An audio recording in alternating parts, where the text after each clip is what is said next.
School online classes. पिछली video में हमने देखा था कि ह्यूमंस में रिप्रोडक्शन कैसे होता है। आज हम रिप्रोडक्टिव स्ट्रक्चर से जो गैमीट्स का फॉर्मेशन होता है उसके बारे में स्टडी करेंगे, यानी कि गैमेटोजेनेसिस। तो गैमेटोजेनेसिस या युग्मक जनन क्या होता है? आप जानते हैं कि मेल में, नर में जो मेन रिप्रोडक्टिव स्ट्रक्चर होता है जिसमें स्पर्म का फॉर्मेशन होता है उसको हम टेस्टिस या वृषण बोलते हैं, और फीमेल में जो फीमेल गैमेट का फॉर्मेशन होता है उस स्ट्रक्चर को हम ओवरी या अंडाशय बोलते हैं। तो मेल में टेस्टिस से जो मेल गैमेट का फॉर्मेशन होता है और फीमेल में ओवरीज से ओवम का फॉर्मेशन ही गैमेटोजेनेसिस या युग्मक जनन कहलाता है। आप जानते हैं कि जो स्पर्म होते हैं जिसको हम शुक्राणु बोलते हैं उसको हम मेल गैमेट या नर युग्मक बोलते हैं, और जो ओवम होता है या अंडाणु होता है उसका फॉर्मेशन ओवरी से होता है, अंडाशय से होता है, जिसको हम फीमेल गैमेट या मादा युग्मक बोलते हैं।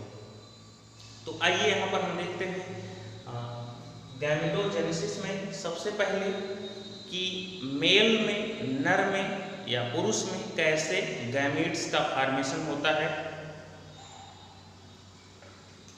तो जो मेल में गैमेट का फॉर्मेशन होता है उसको हम स्पर्मैटोजेनेसिस बोलते हैं।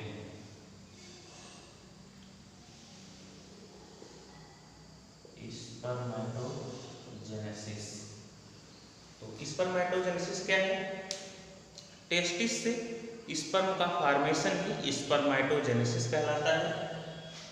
अब इस स्टेप में एक फिगर के माध्यम से हम देखते हैं कि कैसे स्पर्मैटोजेनेसिस होती है।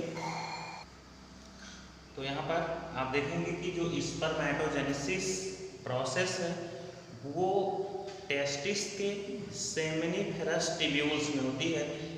पिछली वीडियो में हमने देखा था जब हम स्ट्रक्चर पढ़ रहे थे, मेल रिप्रोडक्टिव स्ट्रक्चर के बारे में पढ़ रहे थे, तो वहाँ पर आप टेस्टिस का जब स्ट्रक्चर देखे थे तो उसमें जो सेल्स होती हैं जिसको हम स्पर्मैटोगोनिया बोलते हैं, सिंगुलर में हम इसको स्पर्मैटोगोनियम बोलते हैं। तो जो सेमिनिफेरस ट्यूब्यूल्स होते हैं टेस्टिस में, उस सेमिनिफेरस ट्यूब्यूल्स के भीतरी सतह पर ये स्पर्मैटोगोनिया सेल्स पाई जाती हैं, और इसी स्पर्मैटोगोनिया सेल्स से ही हमारे स्पर्म का फॉर्मेशन होता है। तो स्पर्मैटोगोनिया जो सेल्स होती है सबसे पहले उसमें माइटोटिक सेल डिवीजन होता है जिसको हम माइटोसिस भी बोलते हैं, और माइटोटिक सेल डिवीजन जिसको हम सर्वसूत्री विभाजन बोलते हैं, उसमें क्या होता है, एक कोशिका से दो कोशिका का फॉर्मेशन होता है और क्रोमोसोम की संख्या समान रहती है, यानी कि जो डॉटर सेल होगी और जो पेरेंट सेल होगी दोनों में जो क्रोमोसोम की संख्या होगी वो समान बनी रहेगी। जैसे कि यहाँ पर ये सपोज दैट ये स्पर्मैटोगोनियल सेल है, ये स्पर्मैटोगोनिया है, और इसमें माइटोटिक सेल डिवीजन यहाँ पर होता है। तो यहाँ पर ये प्राइमरी स्पर्मेटोसाइट में चेंज हो जाती है, और फिर यहाँ पर जो प्राइमरी स्पर्मेटोसाइट है इसमें फिर मियोसिस होती है या फिर मियोटिक सेल डिवीजन होता है, जिसकी वजह से क्रोमोसोम की संख्या आधी हो जाती है, और इस प्राइमरी स्पर्मेटोसाइट से फिर मियोसिस के द्वारा सेकेंडरी स्पर्मेटोसाइट का फॉर्मेशन होता है। अब यहाँ पर ये जो सेकेंडरी स्पर्मेटोसाइट सेल्स हैं, क्योंकि यहाँ पर मियोटिक सेल डिवीजन हुआ है, अर्धसूत्री विभाजन हुआ है, इसलिए यहाँ पर क्रोमोसोम की संख्या आधी हो जाएगी। अर्थात ह्यूमन में क्रोमोसोम की संख्या 46 होती है, 46 होती है, तो मियोसिस होने के पश्चात इसमें क्रोमोसोम की संख्या कितनी हो जाएगी? 23। तो यहाँ पर ये जो सेकेंडरी स्पर्मेटोसाइट्स हैं इसमें क्रोमोसोम की संख्या 23 हो जाएगी, और इसके बाद फिर से इस सेकेंडरी स्पर्मेटोसाइट में फिर से मियोटिक सेल डिवीजन होगा, फिर से अर्धसूत्री विभाजन होगा, जिसकी वजह से फिर एक कोशिका से दो कोशिका का फॉर्मेशन होगा और यहाँ पर इस तरह से 4 सेल्स बन जाएंगी जिनको हम स्पर्मेटिड बोलते हैं। और यहाँ पर ये जो स्पर्मेटिड है इनमें क्रोमोसोम की संख्या वही 23 बनी रहेगी और ये स्पर्मेटिड जो है आगे कन्वर्ट होके स्पर्म में जो है चेंज हो जाएंगे और स्पर्मेटिड जो सेल्स होती हैं उनका स्पर्म में या शुक्राणु में परिवर्तन को हम स्पर्मियोजेनेसिस बोलते हैं। तो इस तरह से स्पर्म का फॉर्मेशन होता है और ये स्पर्म का स्ट्रक्चर है जिसको हम 3 रीजन में मुख्यतः डिवाइड कर सकते हैं, हेड, मिडिल, पीस और टेल में इसको डिवाइड कर सकते हैं। और इसके बाद हम आइए देखते हैं, तो ये तो हो गया स्पर्म का फॉर्मेशन कैसे होता है। अब हम देखते हैं कि स्पर्म का फॉर्मेशन अर्थात स्पर्मेटोजेनेसिस स्टार्ट कैसे होती है। तो जो स्पर्मेटोजेनेसिस है वो एक हार्मोन जिसको हम गोनाडोट्रोपिन रिलीजिंग हार्मोन बोलते हैं।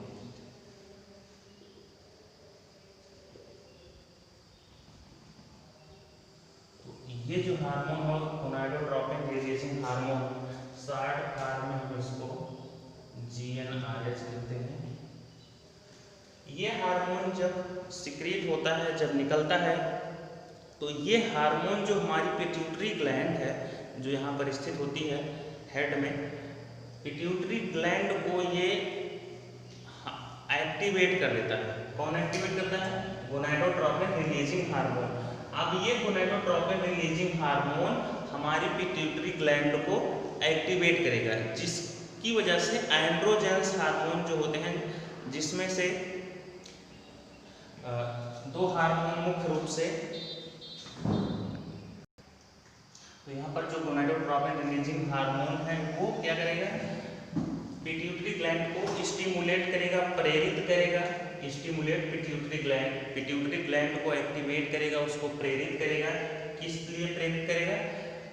ताकि और आगे की प्रोसेस हो सके। तो यहाँ पर जब पिट्यूटरी ग्लैंड प्रेरित होगी तब वो 2 प्रकार के हार्मोन्स का सिक्रीशन करेगी, जिसको हम ल्यूटिनाइजिंग हार्मोन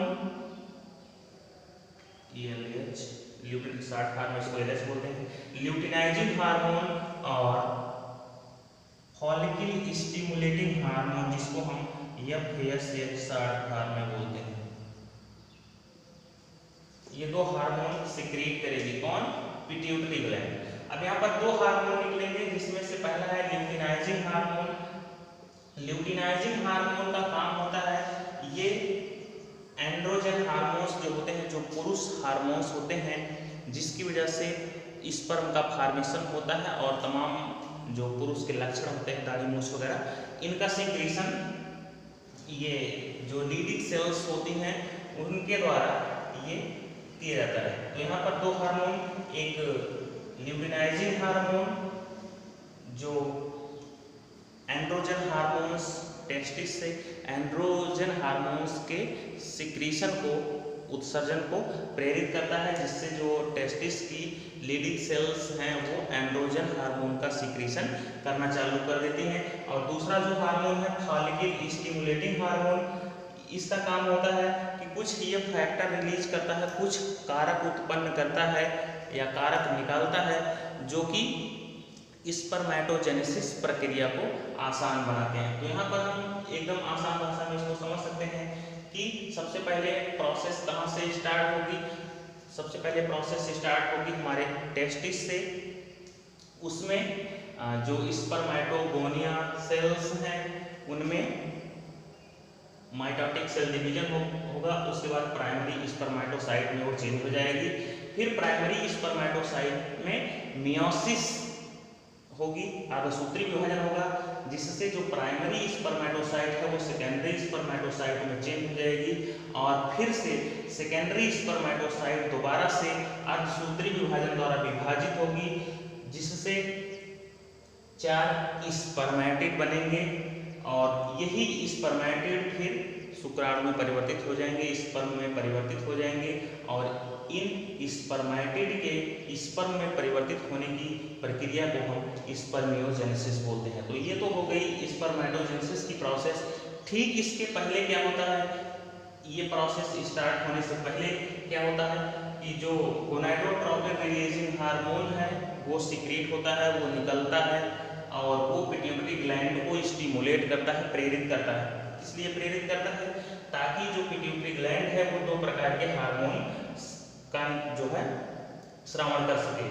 इसमें दोनों हार्मोन है, एक ल्यूटिनाइजिंग हार्मोन, दूसरा है फॉलिकल स्टिमुलेटिंग हार्मोन या FSH। और ल्यूटिनाइजिंग हार्मोन का काम होता है कि ये जो एंड्रोजन हार्मोन्स होते हैं, नर हार्मोन्स होते हैं, उनका श्रवण करता है ताकि स्पर्मेटोजेनेसिस की प्रक्रिया और कुछ नर के लक्षण जो है डेवलप हो सके। और फॉलिकल स्टिमुलेटिंग हार्मोन का काम होता है ये कुछ कारक का श्रवण करता है जिससे स्पर्मेटोजेनेसिस की प्रक्रिया सुचारू ढंग से संचालित हो सके। तो यहाँ पर आप एक स्ट्रक्चर देख सकते हैं जो कि एक स्पर्म का है, ह्यूमन स्पर्म। तो इसको हम मुख्य रूप से 3 रीजन में डिवाइड कर सकते हैं, हेड, मिडिल पीस और टेल। 3 रीजन में हम इसको डिवाइड कर सकते हैं। और इसमें आप देखिए सबसे ऊपर से स्टार्ट करते हैं एक्रोसोम, हम इस रीजन को बोलते हैं एक्रोसोम।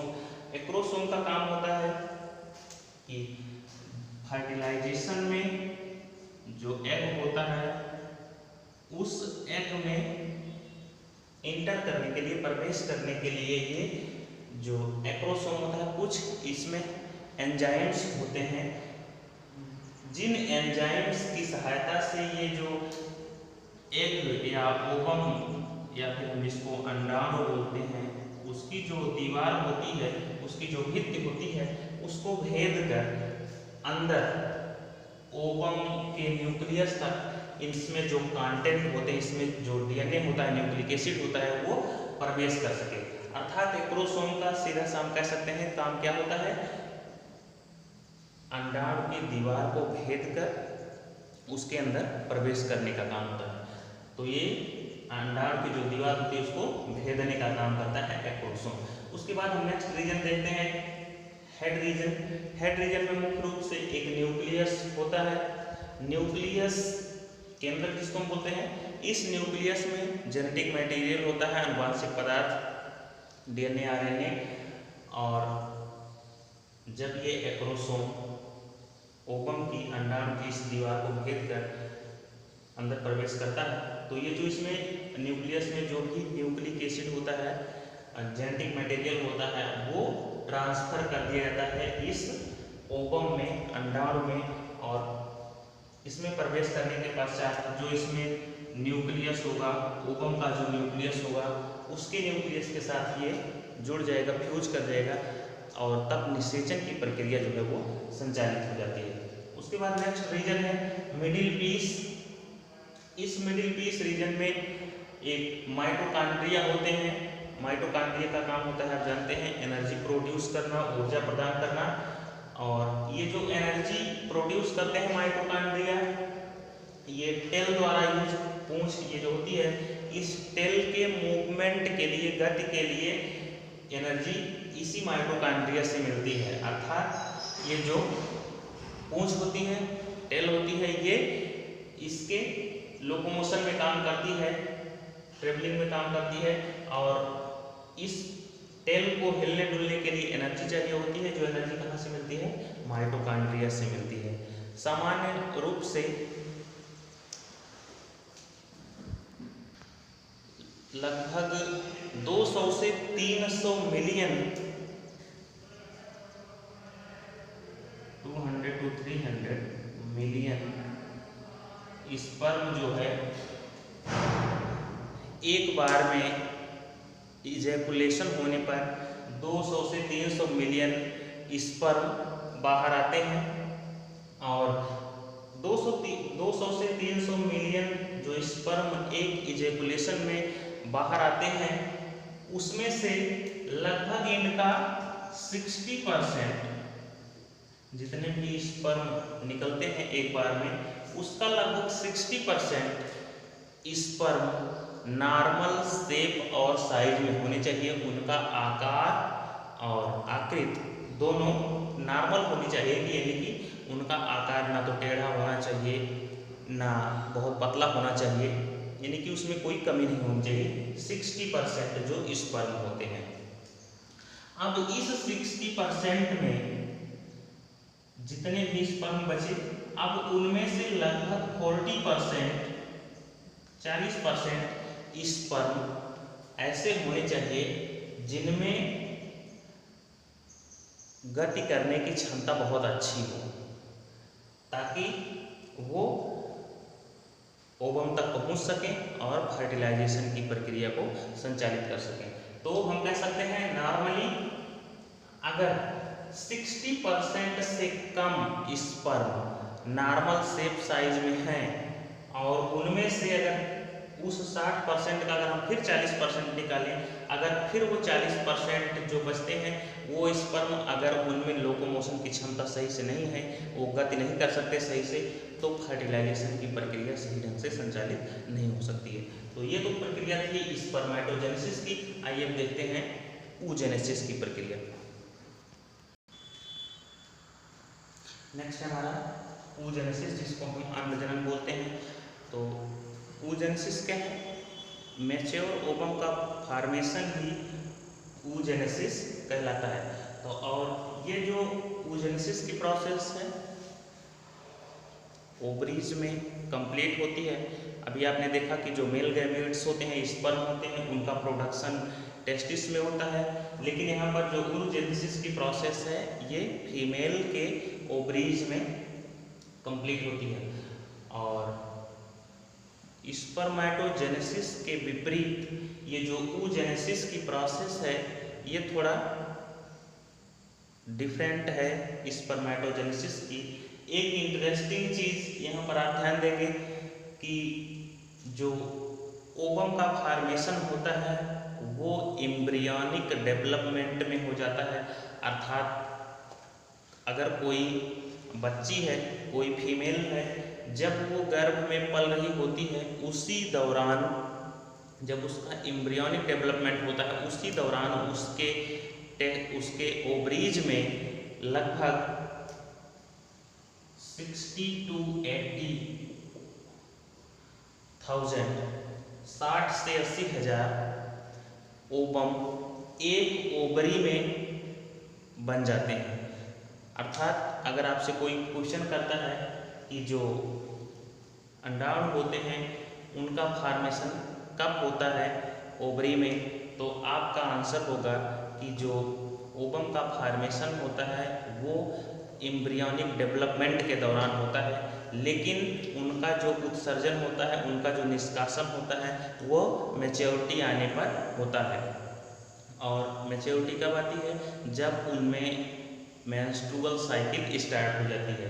तो यहाँ पर इंटरेस्टिंग चीज़ यही है, आपको जानना जरूरी था कि जो फीमेल होती हैं जब उनका एम्ब्रियोनिक डेवलपमेंट चल रहा होता है, अर्थात वो जब गर्भ में होती हैं, उसी गर्भ के दौरान उनकी ओवरीज में 60 to 80,000 60 से 80,000 अंडाणु उनकी ओवरी में बन जाते हैं।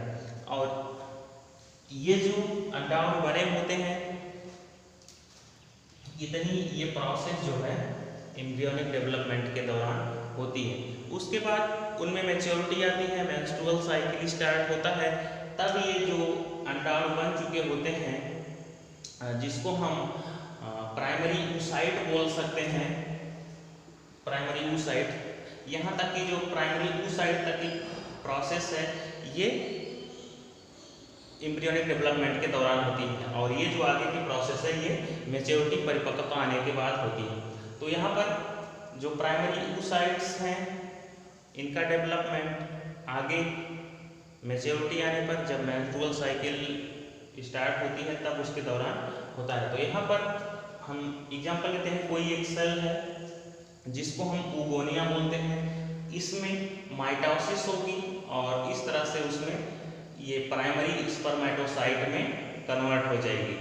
तो यहाँ तक की जो प्रोसेस है वो एम्ब्रियोनिक डेवलपमेंट के दौरान होगी, अर्थात जब वो भ्रूण अवस्था में होगी तब हो जाएगी। इसके बाद जो मियोसिस होगी, मियोटिक सेल डिवीजन स्टार्ट होगा, उसमें जो मैच्योरिटी आ जाएगी तब। तो ये जो प्राइमरी oocytes हैं ये कन्वर्ट हो जाएंगी सेकेंडरी oocyte में मियोसिस के दौरान, और ये जो फिर सेकेंडरी oocyte बनेंगी अपने लिए चारों तरफ एक लेयर बनाएंगी, एक्स्ट्रा लेयर बनाएंगी, जिनको हम फिर टर्शियरी या तृतीयक oocyte के रूप में जानेंगे। और ये जो टर्शियरी या तृतीयक oocyte होंगी इनमें जिसको हम ग्राफियन फॉलिकल बोलेंगे, तो ये जो सेकेंडरी oocyte है वो ग्राफियन फॉलिकल में चेंज हो जाएगी, और वो जो ग्राफियन फॉलिकल होगी जब वो फटेगी तो ये ओवम जो है ये रिलीज हो जाएगा, अर्थात ओवुलेशन की प्रक्रिया जो है वो कंप्लीट हो जाएगी। तो यहाँ पर आप ध्यान देंगे कि oogonia से स्टार्ट हो गई और प्राइमरी oocyte तक की ये आधी प्रोसेस जो है ये एम्ब्रियोनिक डेवलपमेंट के दौरान कंप्लीट हो जाएगी, और आगे की ये जो प्रोसेस होती है मियोसिस फर्स्ट के, और मियोसिस फर्स्ट या उसके बाद की जो प्रक्रिया होती है वो मैच्योरेशन के दौरान होती है, अर्थात जब उसमें मैच्योरिटी आ जाएगी तब ये कंप्लीट होती है। तो ये तो था मियोसिस, और इसके बाद जो है सेकेंडरी oocyte का फॉर्मेशन, फिर सेकेंडरी oocyte जो है ये कन्वर्ट हो जाएगी ग्राफियन फॉलिकल में, ग्राफियन फॉलिकल जब रप्चर होगी फटेगी तब ये ओवम रिलीज हो जाएगा, और ये ओवम फिर जो है ओवरी से निकल कर आगे उसमें जो स्ट्रक्चर आपने इस तरह से कुछ बनाया था, दो ओवरी इस तरह से कुछ आपने स्ट्रक्चर बनाया था जिसमें दो ओवरी आपने बनाया था, और यहाँ से ओवरी से निकलकर ये जो ओवम रहेंगे वो यहाँ पर पहुँचेंगे फैलोपियन ट्यूब, जिसको हम बोलते हैं फैलोपियन ट्यूब, और इसी फैलोपियन ट्यूब में जब ओवम पहुँच जाएगा तो उस दौरान जो स्पर्म रहेंगे, शुक्राणु रहेंगे, वहाँ आकर जो है उसके साथ फ्यूज करेंगे, जुड़ेंगे, और इस तरह से जो है फर्टिलाइजेशन यानी सेचन की प्रक्रिया कंप्लीट